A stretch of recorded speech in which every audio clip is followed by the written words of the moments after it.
Blood pooled around the expensive Italian leather of his shoes, mixing with the icy New York rain. Most people would have run, but Eliza stared into the stormy eyes of a dying man in that dark Hell's Kitchen alley, unaware that saving his life would permanently rewrite hers. The neon sign of Sullivan's Diner buzzed with a relentless, maddening hum. It was 2:15 a.m. on a brutal Tuesday in November, the kind of night where the New York wind felt like shattered glass against your cheeks. Eliza Jenkins was exhausted. Her feet throbbed in her cheap, slip-resistant shoes, and her apron smelled permanently of stale coffee and fryer grease. At 24, she was drowning. Her younger sister Lily had been transferred to the oncology ward at Mount Sinai Hospital 3 weeks ago, and the out-of-pocket costs for her experimental treatments were suffocating. Eliza worked double shifts, pouring lukewarm decaf for insomniacs and drunks, quietly pocketing every crumpled dollar bill left on the Formica tables. "Take the trash out back, Eliza, and lock up," grunted Sal, the diner's night manager, without looking up from his ledger. Eliza nodded, throwing a threadbare wool coat over her uniform. She hauled the heavy black garbage bags out the rear metal door into the suffocating darkness of the alley off West 47th Street. The rain was coming down in sheets, instantly soaking her hair. She hoisted the bags into the dumpster and turned to head back inside when a wet, ragged cough echoed from the shadows behind the industrial grease trap. Eliza froze. The alley was notoriously dangerous, a haven for junkies and muggers. Her hand instinctively reached into her pocket, gripping the small container of pepper spray she always carried. "Help!"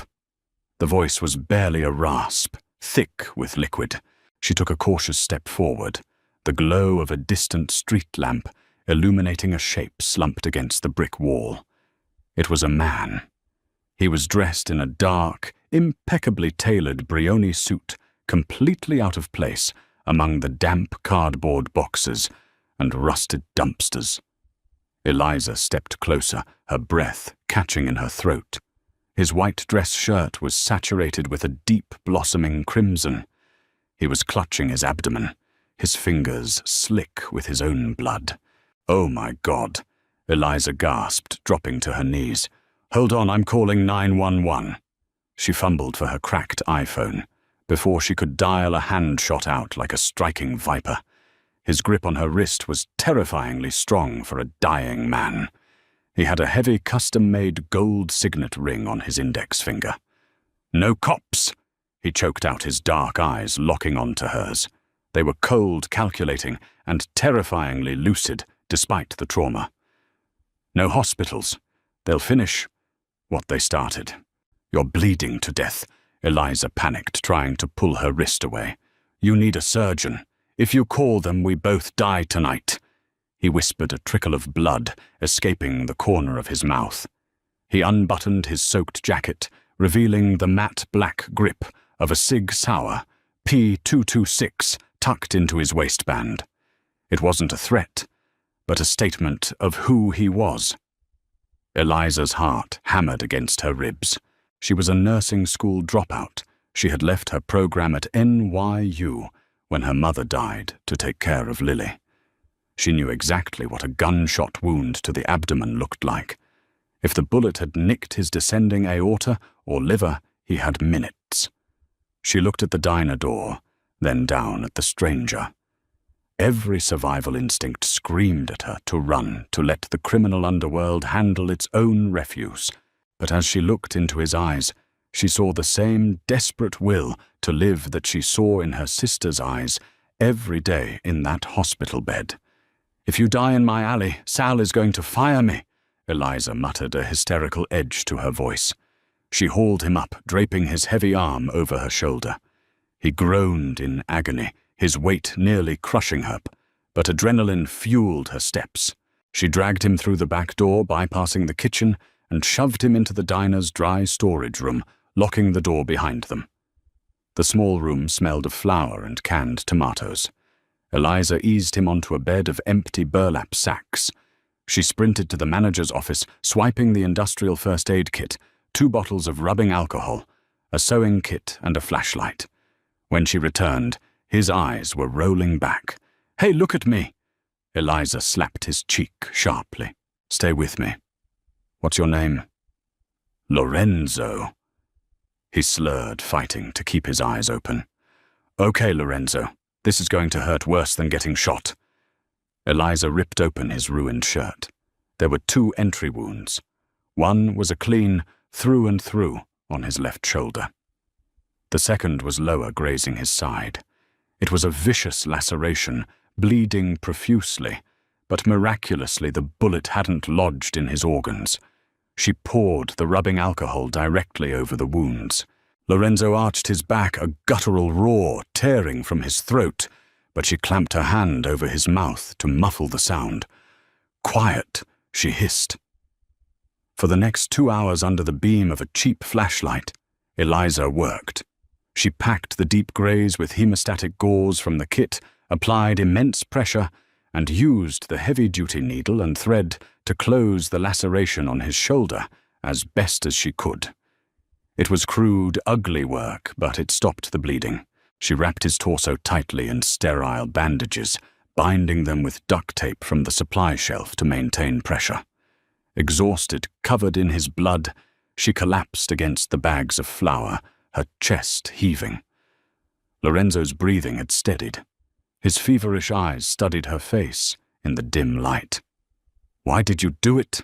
he rasped. "Because I know what it's like to fight for your life," Eliza said quietly. "Don't make me regret it." "I won't," he whispered. Eliza left him to sleep, sneaking out to mop up the blood in the kitchen and alley before Sal could notice.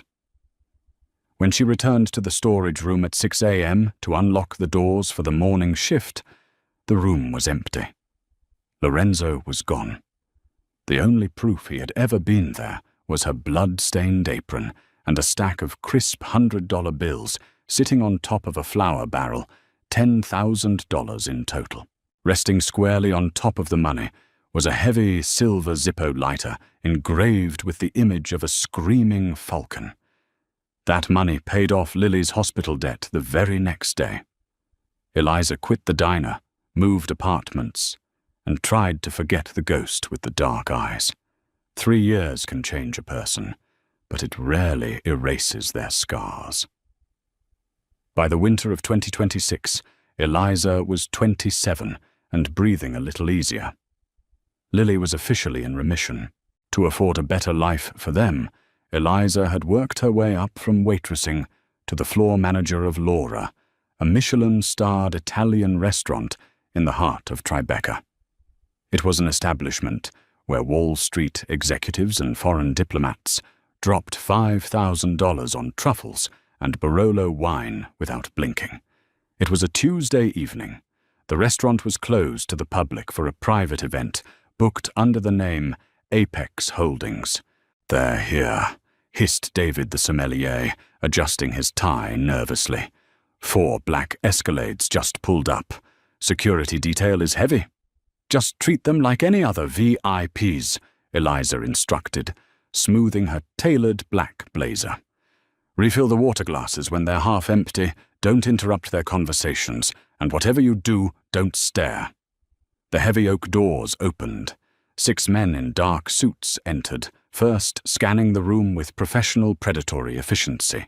They weren't finance bros. They stood with a rigid posture that screamed military or organized crime. Then the client walked in. Eliza's clipboard nearly slipped from her fingers.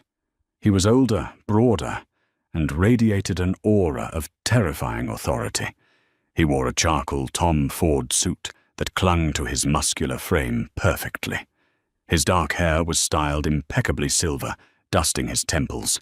But the eyes, those cold, stormy, calculating eyes, were exactly the same as they were in that filthy storage room 3 years ago. Lorenzo. Only now Eliza knew exactly who he was. 6 months after the alley incident, she had seen his face on the front page of the New York Times. Lorenzo Enzo Bianchi. Suspected head of the Bianchi crime syndicate, acquitted on RICO charges. He wasn't just a gangster. He was the king of New York's underworld. Enzo's gaze swept the luxurious dining room. When his eyes landed on Eliza, standing by the hostess stand, time seemed to stop. He didn't look surprised. In fact, a slow, dangerous smirk touched the corner of his lips. "Mr. Bianchi," the general manager. Thomas rushed forward, bowing slightly. "Welcome to Laura. We are honored." "The honor is mine." Enzo said, his voice a deep, gravelly baritone that sent a shiver straight down Eliza's spine. He never broke eye contact with her. "I'd like her to serve my table tonight." Thomas blinked, looking back at Eliza. "Oh, Miss Jenkins is our floor manager, sir. We have our head captain prepared to—" "I said," Enzo interrupted softly, the silk in his voice barely hiding the steel, "I want her." "Of course," Thomas squeaked, gesturing frantically to Eliza. Eliza's heart hammered against her ribs, mimicking the frantic rhythm of that night in the alley. She forced a professional smile onto her face, walking over to his private booth, tucked away in the back of the restaurant. His bodyguards stood a respectful distance away, effectively walling them off from the rest of the room. "Good evening, Mr. Bianchi," Eliza said, her voice remarkably steady. "May I start you off with a beverage?" "Macallan 18. Neat," he said. He leaned back against the leather booth, studying her like a predator admiring a trapped bird. "You changed your hair, Eliza." Her breath hitched. He knew her name. He knew exactly who she was. "I'm sorry, sir, have we met?" She played dumb, pouring the amber liquid from a crystal decanter with a slightly trembling hand. Enzo chuckled a low, rumbling sound. He reached into his suit jacket. Eliza tensed, half expecting him to pull out a gun. Instead, he placed a heavy silver Zippo lighter on the pristine white tablecloth. The engraved falcon gleamed under the chandelier light. "I never forget a debt," he said softly. "And I never lose track of something that belongs to me." "I don't belong to you," Eliza whispered, fiercely, leaning in so the guards wouldn't hear. "I patched you up, you left me money. The transaction was concluded 3 years ago. The men who shot me that night," Enzo continued, ignoring her defiance. "They were led by my own underboss, Tommy Santoro. He thought I was getting soft. He thought he could take my family." Enzo took a slow sip of the scotch. "It took me 3 years to clean house, to find every single rat loyal to Tommy and bury them in the New Jersey Pine Barrens. I couldn't come for you until the city was secure, until I knew you would be safe." Eliza stared at him in horror. "Come for me? What are you talking about? I have a life here, a sister. Lily is doing wonderfully." Enzo smiled, but it didn't reach his eyes. "Dr. Aris at Mount Sinai is one of the best. I made sure her file was moved to the top of his priority list last year." Ice flooded Eliza's veins. He had been watching her, intervening in her life from the shadows. "You're insane," she breathed. "I'm grateful," Enzo corrected, leaning forward, invading her space. The scent of expensive cologne and danger rolled off him. "You saved a monster, Eliza. And monsters are incredibly possessive. You don't belong in a diner, and you don't belong pouring drinks for Wall Street parasites. You're coming with me." "I'm not going anywhere with you." She snapped, her fear momentarily eclipsed by anger. She turned on her heel to walk away. Crash. A waiter near the kitchen doors dropped a tray of champagne flutes. The shattering glass echoed like a gunshot. But it wasn't an accident. The waiter, a man Eliza had never seen before tonight, wasn't bending down to pick up the glass. He was pulling a suppressed Glock 19 from beneath his white apron. "Santoro sends his regards." The fake waiter screamed, raising the weapon. Instinct took over before thought. Enzo moved with terrifying speed. He lunged across the table, grabbing Eliza by the waist and dragging her to the marble floor, just as a bullet shattered the expensive mahogany paneling exactly where her head had been a fraction of a second before. Chaos erupted. Enzo's guards drew their weapons, the restaurant filling with the deafening pop of gunfire and the screaming of staff. Enzo shielded Eliza with his body, pressing her into the corner of the booth. He drew his own weapon, firing twice. The fake waiter dropped like a stone. "They found me," Enzo growled, checking his magazine. He looked down at Eliza, whose eyes were wide with terror. He grabbed her hand, hauling her to her feet. "We're leaving. Now." "No, I have to call the police," Eliza cried, trying to pull away. "The police can't stop Tommy's brother from finishing this. If they know you're with me, you and Lily are dead." Enzo roared over the noise. He didn't give her a choice. Wrapping his arm around her, he forced her through the service corridor, kicking open the back exit into the cold, rainy alley of Tribeca. A massive armored black Maybach was already idling, the doors flung open. Enzo shoved her into the plush leather interior, diving in right behind her, as bullets sparked against the bulletproof doorframe. "Drive!" Enzo barked to the driver. The heavy door slammed shut, sealing Eliza in total darkness as the Maybach tore into the New York night. She looked at Enzo, breathing heavily in the seat next to her, the silver lighter rolling onto the floorboards between them. She had saved him from the dark 3 years ago. Now he was dragging her straight into it. The armored Maybach tore through the torrential rain, leaving the flashing police sirens of Lower Manhattan far behind. Inside the soundproof cabin, the silence was suffocating, broken only by Eliza's ragged breathing and the rhythmic thumping of the windshield wipers. Enzo sat opposite her, his face a mask of stone as he rapidly typed on an encrypted satellite phone. "Where are you taking me?" Eliza demanded, her voice shaking. "Stop the car. Let me out." "We're going to my estate in the Catskills," Enzo replied without looking up. "It's a fortress. Santoro's men can't touch you there." "I don't care about your fortress. My sister is at Mount Sinai. If these people are trying to kill you, and they know about me." "Lily is safe." Enzo cut her off, finally meeting her panicked gaze. He pressed a button on the console, and a partition lowered. He handed her the phone. "Talk to her." Eliza snatched the device, her hands trembling. "Lily Lil, are you there?" "Eliza." Her younger sister's voice floated through the speaker, laced with confusion, but devoid of fear. "What's going on? 2 men in suits just moved me to the penthouse VIP suite.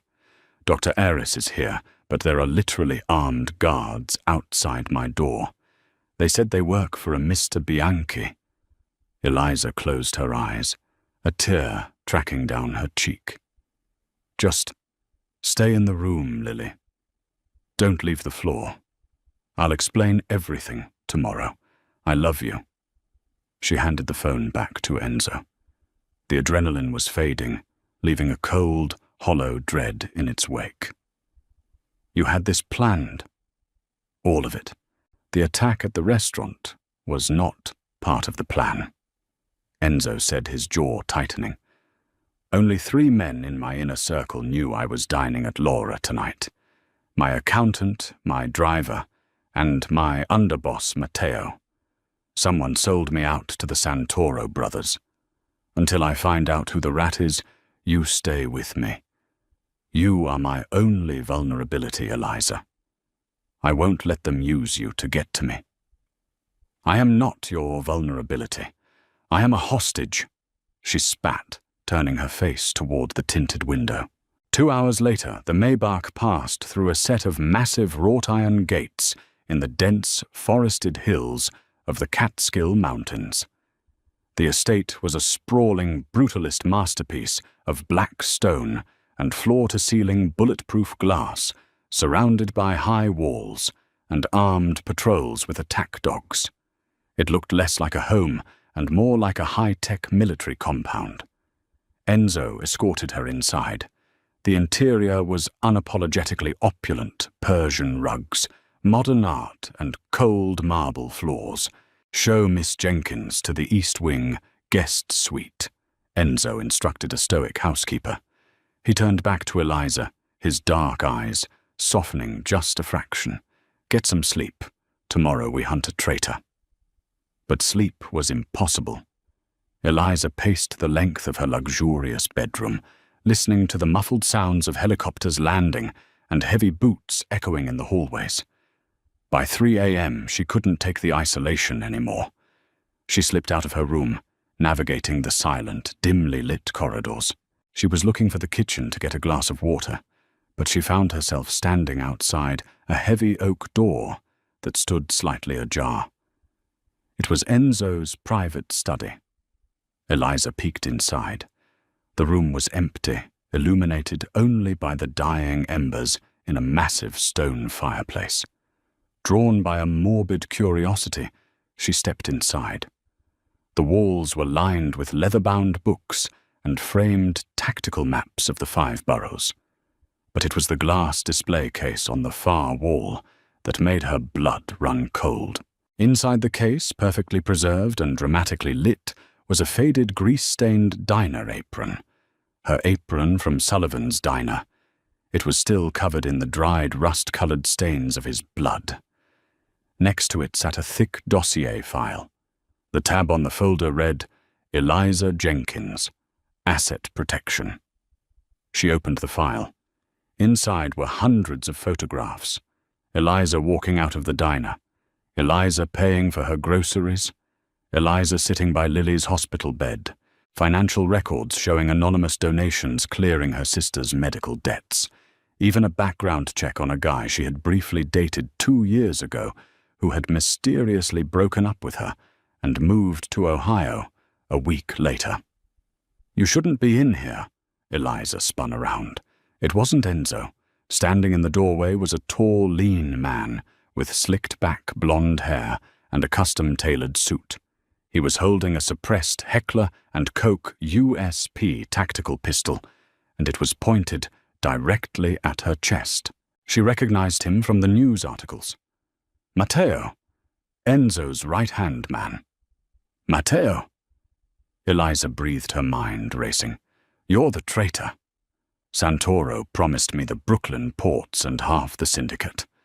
Matteo sneered, stepping into the room and closing the door softly behind him. Enzo got weak after that night in the alley. He spent millions protecting a nobody waitress while our enemies grew stronger. He became obsessed, and obsession makes a boss blind. "If you shoot me, the guards will hear." Eliza bluffed, stepping backward until her spine hit the heavy mahogany desk. "This is a suppressor, sweetheart, and the guards in the West Wing answer to me," Matteo said, cocking the weapon. "Nothing personal. But Enzo is going to walk through that door in about 2 minutes. When he sees me holding a gun to his guardian angel's head, he'll drop his weapons. Then I put a bullet in him and one in you to tie up loose ends." Eliza's hand blindly searched the surface of the desk behind her. Her fingers brushed against cold metal, a heavy brass letter opener. It wasn't a gun, but it was sharp. "He's going to kill you," Eliza said, keeping her voice steady, channeling the cold bravado she used to handle drunk customers at the diner. "Even if you shoot him, he'll tear your throat out before he hits the ground." Matteo laughed, a cruel, grating sound. "You watch too many movies, Eliza." The doorknob clicked. The heavy oak door swung open. Enzo stepped into the study, a stack of ledgers in his hand. He froze instantly, his dark, stormy eyes taking in the scene. Matteo, the gun, and Eliza pinned against the desk. The silence was absolute, thick enough to choke on. "Matteo," Enzo said. His voice wasn't a shout. It was a terrifying, hollow whisper. "Put the gun down. Now." "It's over, Enzo," Matteo said, stepping closer to Eliza, pressing the cold steel of the suppressor against her temple. Eliza gasped, her heart hammering against her ribs like a trapped bird. "Drop the gun in your holster. Kick it over, or I paint your obsession all over your Persian rug." Enzo didn't flinch. He looked at Eliza, holding her gaze. It was the same look they had shared in the alley 3 years ago. A silent communication of survival. Slowly, Enzo reached into his jacket. He pulled his Sig Sauer P226 with 2 fingers and tossed it onto the carpet. He kicked it across the room. "There," Enzo said, raising his hands. "Let her go. She has nothing to do with this business." "She is the business," Matteo sneered, turning his head just slightly to gloat at Enzo. It was the opening Eliza needed. With a feral cry, she gripped the heavy brass letter opener she had been hiding behind her back and drove it upward, burying it deep into Matteo's thigh. Matteo shrieked in agony, his leg buckling. The gun fired wildly into the ceiling, showering them in plaster and dust. Eliza shoved him backward and dove behind the massive mahogany desk. In a fraction of a second, Enzo moved. He didn't dive for his discarded gun.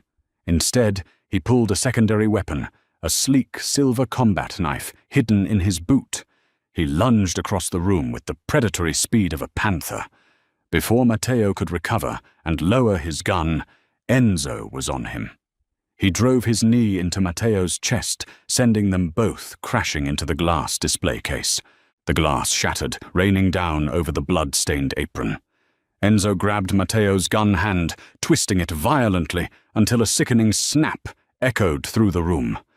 Matteo screamed, dropping the weapon. Enzo didn't hesitate.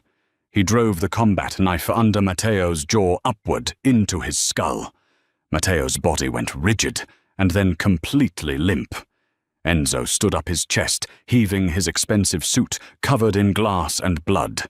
He looked down at the dead traitor, then kicked the body aside. Eliza, he breathed, stepping around the desk. She was sitting on the floor, her knees pulled to her chest, shaking violently.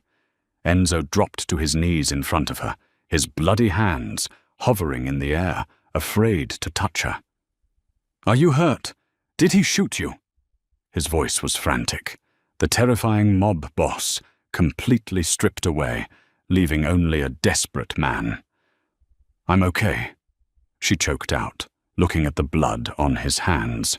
It matched the blood on the apron scattered among the broken glass. Enzo pulled her into his chest, burying his face in her hair. He held her with a fierce, possessive desperation. "I'm sorry. I'm so sorry I brought this to your door. I tried to stay away, Eliza. For 3 years I tried. But when Santoro made a move on my territory, I knew they would look for my weaknesses. And you are my only weakness." Eliza pulled back slightly, looking up into his stormy eyes. She looked at the dead man on the floor, the shattered glass, the opulent fortress. The normal life she had fought so hard for, the Michelin star restaurant, the quiet apartment, was gone. It had burned to ashes the moment she dragged a bleeding monster into a storage closet. She couldn't go back, and looking at Enzo, realizing the terrifying lengths he had gone to protect her and her sister, she realized something else. She didn't want to. "No more hiding," Eliza whispered, her voice hardening with a resolve she didn't know she possessed. She reached out, her trembling fingers wrapping around his bloody lapel. "If I'm going to be part of this world, I won't be a hostage in a glass case. You teach me how to survive it. You teach me how to rule it." Enzo's breath hitched. A slow, dangerous smile spread across his lips, erasing the last traces of the man who had been dying in an alley. He reached down, picking up the heavy silver Zippo lighter with the engraved falcon that had fallen from his pocket during the struggle. He pressed it into her palm, folding her fingers over the cold metal. "They thought they could use you to break me," Enzo whispered, fiercely kissing her forehead. "They didn't realize they were just giving me a queen." Outside, the storm raged over the Catskills. But inside the blood-stained study, a new syndicate was born. Eliza Jenkins, the poor waitress from Hell's Kitchen, was dead. The lady of the Bianchi family had just taken her throne. Wow, what a wild ride! If you loved the intense drama action and the spicy twist of Eliza becoming a Mafia queen, please smash that like button. Right now. Don't forget to share this story with your fellow dark romance lovers and subscribe to the channel for more thrilling high-stakes audio stories every single week. Leave a comment below. Would you have saved Enzo in the alley? See you in the next video.